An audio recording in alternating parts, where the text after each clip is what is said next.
Well, hello. Welcome to this video of we're previewing the resolutions that will be presented at the 2025 North Carolina Republican Party Convention. So, and the lighting in this room I'm in, it is what it is. All right. So, if you want to follow along, I am at the it's NCGOP convention. That's all one long word. NCGOP convention.org. And you're gonna there's a little bar at the very top of the web page.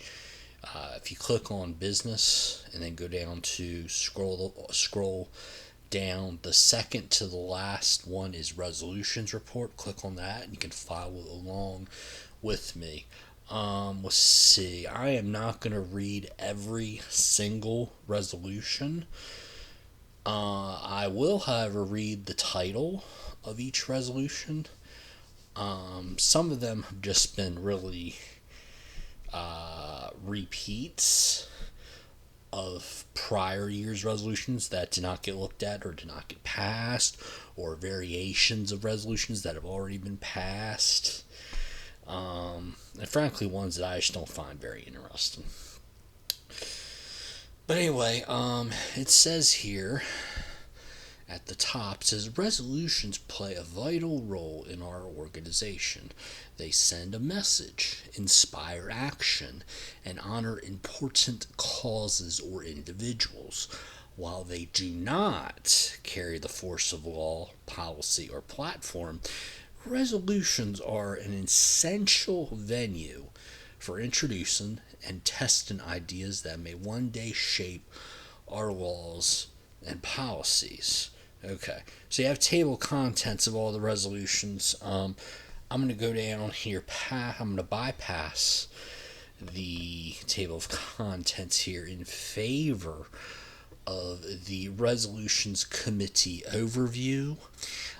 This says the resolutions committee engages in vigorous collaborative debate to refine submissions, preferably through thoughtful face-to-face discussion rather than impersonal stalemates on the broader convention floor. That's a impersonal stalemates on the convention floor. That's an interesting way to put that. Resolutions are prioritized into tiers, after which the committee agrees on a method for review. Multiple versions of similar topics are carefully reconciled into unified proposals. The committee then hears feedback, both praise and concern, before voting on each resolution's inclusion, modification, or referral to another committee or venue for further action. This year, the resolutions process was streamlined by integrating it with county convention reports. This made submission and review more efficient. After county level resolutions were addressed, district level resolutions were reviewed to ensure that no important topics were overlooked. In total, over 80 resolutions covering 34 topics. Okay, 80 resolutions covering 34 topics from 27 counties were reviewed, reflecting a wide range of ideas and passionate debate. Additionally, a resolution concerning convention voting order was referred to the Rules Committee, and a resolution advocating for staff salary disclosure was referred to the plan of organization committee. Okay, now let me go back a little bit on this overview paragraph here. Ensure that no important topics were overlooked. Well, actually, there were, unfortunately. One was a pretty hotly contested resolution censuring I believe it was State Senator Phil Berger. One in the past years, there's been resolutions to Senator Tom Tillis, which that ultimately got a delegate made the motion from the floor to put that resolution to the convention body, and it got passed last year or 2 years ago, might have been. But so no important topics were overlooked, and then I remember at my district convention, I'm in District 5, we had a young lady ask a very good question. Which resolutions were left out? And, well, a lot of the real interested ones, the real spicy ones, the resolutions that should be presented to the port, censuring elected officials, ones that said this elected official voted to increase taxes, whereas the Republican platform clearly states we're against tax increases, that kind of thing. So while I'll be honest with you, Dr. Philip Stevens, I think he's done a pretty good job as resolutions chair. He has not been exceptional. I do like the fact that he does put in this resolutions committee overview report, telling you a little bit about what the process was. I believe this is now like the fourth or fifth year that that's been done, where we actually get a little bit of narrative as what the process for the resolutions were. But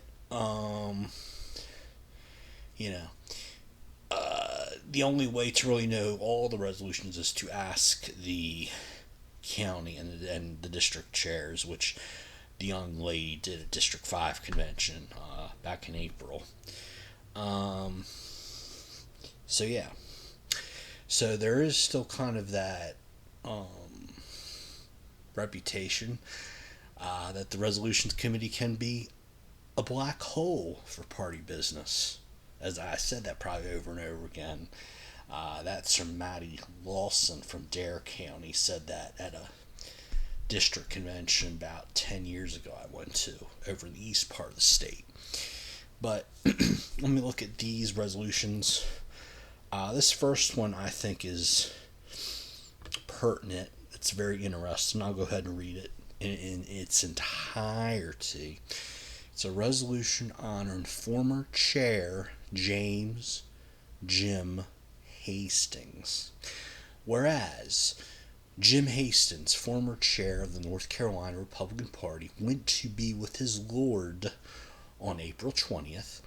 And whereas Jim had a long history of service to the Republican Party, having served as chair of the Watauga County GOP and worked on numerous campaigns, including those of Presidents Reagan and Trump, as well as various local, state, and national races, along with being a major fundraiser.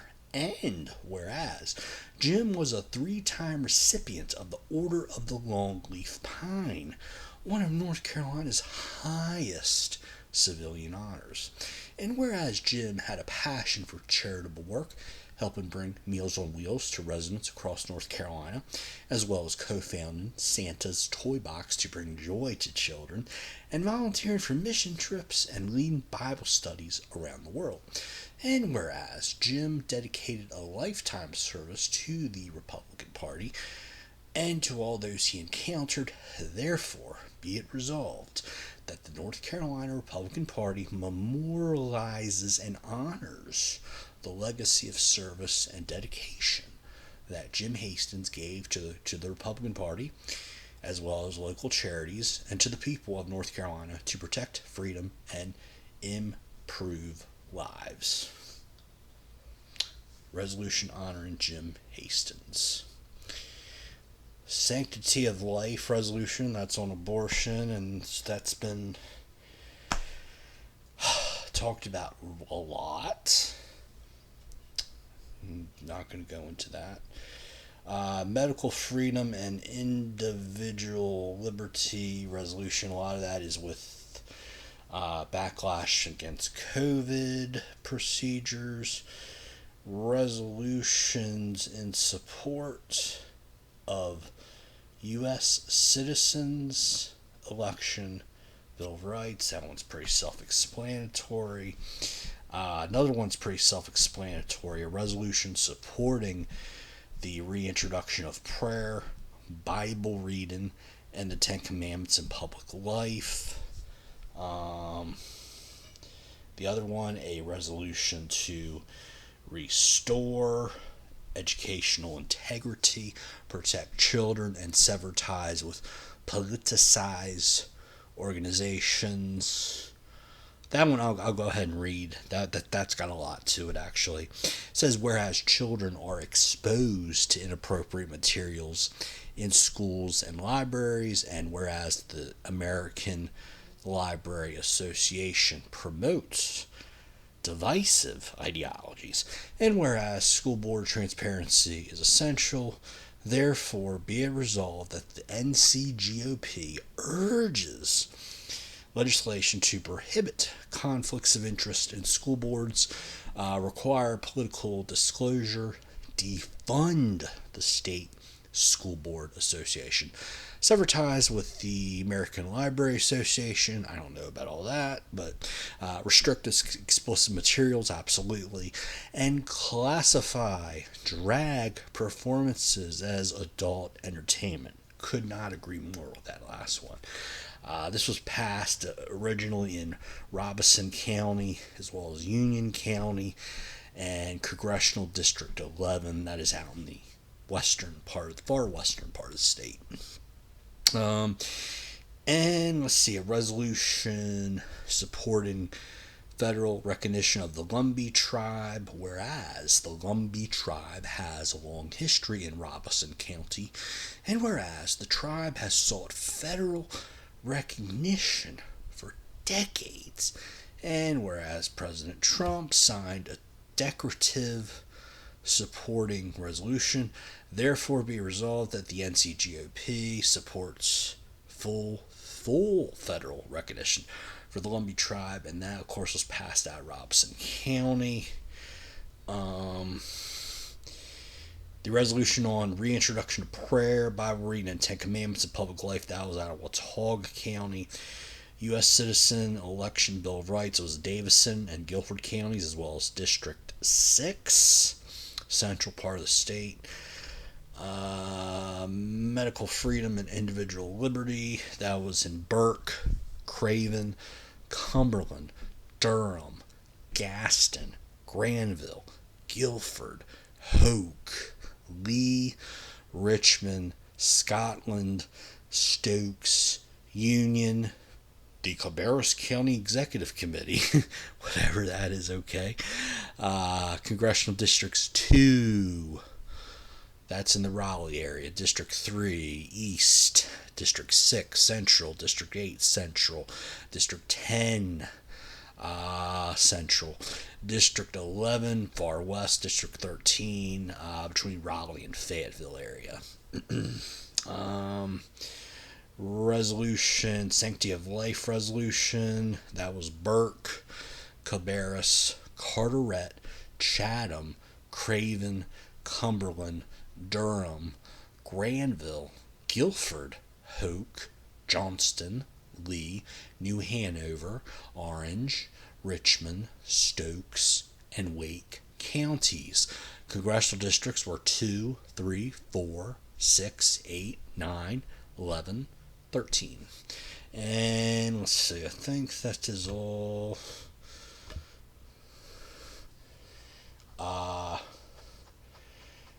The resolution of honoring Jim Hastings, the original submission and passage was not specified.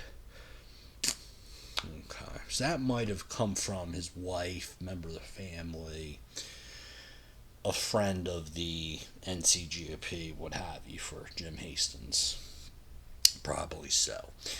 Okay, I need to thank the following people. These are the resolutions committee members. Chairman Philip Stevens, Robeson County. Linda Harper, District 1. Joel Brown, District 2. Bill Lanier, District 3. Xander Petrus, District 4. Rick Woods, District 5. Caleb Iardy, District 6. Raoul Sample, District 7, Philip Stevens, District 8, Chris Holland, District 9, Robert Meek, District 10, Keith Blaine, District 11, Abdul Ali, District 12, Tara Niebaum, District 13, Melanie Jennings, District 14, and the at-large members are Larry Shaheen, David Gleason, and Jack Sims. So that will do it for our preview of the Resolutions Committee report for the 2025 North Carolina Republican Party Convention. Talk to y'all again very soon. Bye-bye.